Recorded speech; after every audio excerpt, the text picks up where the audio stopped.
দাবিগুলো যদি মেনে না নেওয়া হয় আগামী 24 ঘন্টার মধ্যে, তাহলে আমরা নিউ মার্কেট থানা ঘেরাও কর্মসূচি, সেই সাথে ঢাকা বিশ্ববিদ্যালয় প্রশাসন যদি প্রভিসির বিরুদ্ধে আমাদের দাবি মেনে না নেয় এবং তারা যদি আমাদের সাথে ঢাকা কলেজের শিক্ষার্থীদের কাছে ক্ষমা প্রার্থনা না করে, তাহলে ঢাকা কলেজ সহ 7 কলেজের সামনে থেকে অনির্দিষ্টকালের জন্য ঢাকা বিশ্ববিদ্যালয়ের বাস সহ কোনো যানবাহন চলবে না।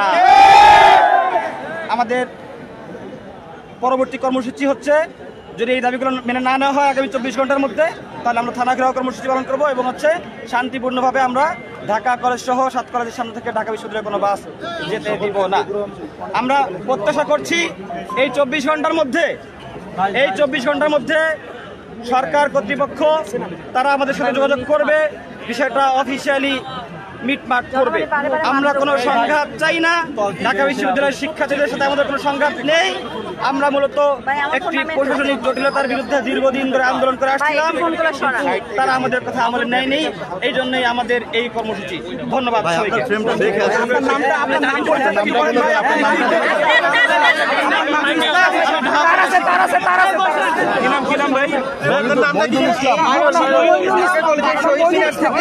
আপনারা যেমনটি শুনছিলেন যে শিক্ষার্থীরা কিন্তু তাদের পরবর্তী যে কর্মসূচি সেই কর্মসূচিটি ঘোষণা করে দিয়েছে। তারা বলছেন যে আগামী 24 ঘন্টার মধ্যে তাদের এই যে দাবিগুলো, অর্থাৎ নিউ মার্কেট থানার যে ওসি তাকে প্রত্যাহার এবং ঢাকা বিশ্ববিদ্যালয়ের প্রভিসি তার হচ্ছে পদত্যাগ, এই দুটি দাবি যদি আগামী 24 ঘন্টার মধ্যে মেনে না নেওয়া হয়, তাহলে তারা হচ্ছে দুটি কর্মসূচি পালন করবেন। একটি কর্মসূচি হচ্ছে ঢাকা বিশ্ববিদ্যালয়ের যে বাসগুলো রয়েছে সেই বাসগুলো 7 কলেজের সামনে দিয়ে তারা যেতে দেবেন না। আরেকটি কর্মসূচি তারা দিয়েছেন, সেটি হচ্ছে নিউ মার্কেট থানা তারা ঘেরাওয়ের যে কর্মসূচি সেটি দিয়েছেন। দর্শক, এখনো শিক্ষার্থীরা এখানে রয়েছেন, শিক্ষার্থীরা কিন্তু শহীদ মিনারের সামনে অবস্থান করছেন। কিছুক্ষণ আগে এখানে কিছুটা উত্তেজনাকর পরিস্থিতি তৈরি হয়েছিল, শিক্ষার্থীরা মিছিল নিয়ে রাস্তায় যেতে চাইলেও হচ্ছে ঢাকা কলেজের যারা সিনিয়র রয়েছেন তারা কিন্তু শিক্ষার্থীদের রাস্তায় বের হওয়ার সুযোগ দেননি, তাদের বাধায় কিন্তু শিক্ষার্থীরা আবারও হচ্ছে ভেতরে প্রবেশ করেছেন। আমাদের হামলা করতে আসে, আপনাদেরকে হুঁশিয়ার করে বলে দিলাম ঢাকা কলেজ অস্তিত্বের জন্য আপসহীন।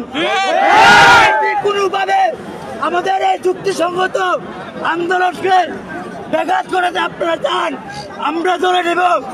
এই যে শিক্ষা সিন্ডিকেট, এই সিন্ডিকেটের অংশ আপনারা। পরবর্তীতে এরকম কোন সংঘর্ষ যদি আপনারা লিপ্ত হন, ঢাকা কলেজ সহ সরকারি 7 কলেজের প্রত্যেকটি শিক্ষার্থী ঢাকার 7টি প্রাণ কেন্দ্র অবরোধ করবে এবং আপনাদের যাতায়াতের জন্য যে বাস সহ ঢাকা কলেজের যত কার্যক্রমের, ঢাকা বিশ্ববিদ্যালয়ের যত কার্যক্রম আছে সেটা বন্ধের জন্য আমরা অলরেডি কর্মসূচি দিয়েছি, আমরা সেটা পালন করে যাব।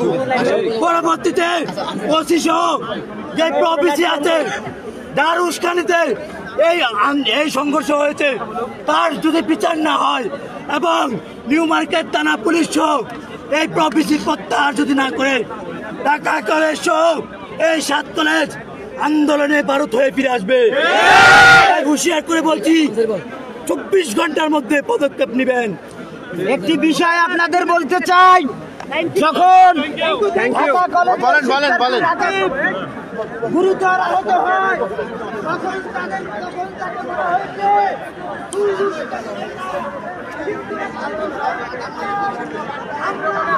দর্শক, আপনাদের সঙ্গে আজকে দিনভর সকাল থেকে যুক্ত হয়েছিলাম ঢাকা কলেজ থেকে। আমরা ঢাকা কলেজের পরিস্থিতি জানানোর পাশাপাশি আমরা ঢাকা বিশ্ববিদ্যালয়, শাহবাগ সহ বিভিন্ন এলাকায় আমরা চেষ্টা করেছি আপনাদেরকে সার্বক্ষণিক সঠিক তথ্য জানানোর জন্য। আজকের মতো শিক্ষার্থীদের কর্মসূচি এখানেই হয়তো শেষ হয়ে যাবে। শিক্ষার্থীদের পরবর্তী হয়তো তারা 24 ঘন্টা সেটা পর্যবেক্ষণ করবেন। তবে শিক্ষার্থীরা বলেছেন যে তারা সরকারের কাছে আহ্বান জানিয়েছেন যে অবিলম্বে খুব দ্রুত সময়ের মধ্যে শিক্ষার্থীদের সাথে 7 কলেজ শিক্ষার্থীদের সঙ্গে যেন সরকার বসে একটা আলোচনা করে এবং যৌক্তিক একটা সমাধান যেন তারা বের করে নিয়ে আসে। দর্শক, আমরা এখনও ঢাকা কলেজের ক্যাম্পাসের মধ্যে অবস্থান করছি। আমরা আরও কিছুক্ষণ অবস্থান করব। যদি কোনো প্রকার অপ্রীতিকর বা কোনো ধরনের কোনো পরিস্থিতি তৈরি হয় সেটি আমরা সবশেষ আপনাদেরকে জানানোর চেষ্টা করব। দর্শক, শিক্ষার্থীরা কিন্তু এখনও বিপুল সংখ্যক শিক্ষার্থী কিন্তু শহীদ মিনারের সামনে অবস্থান নিয়েছেন। আপনাদের সঙ্গে সরাসরি সেখান থেকে যুক্ত আছে।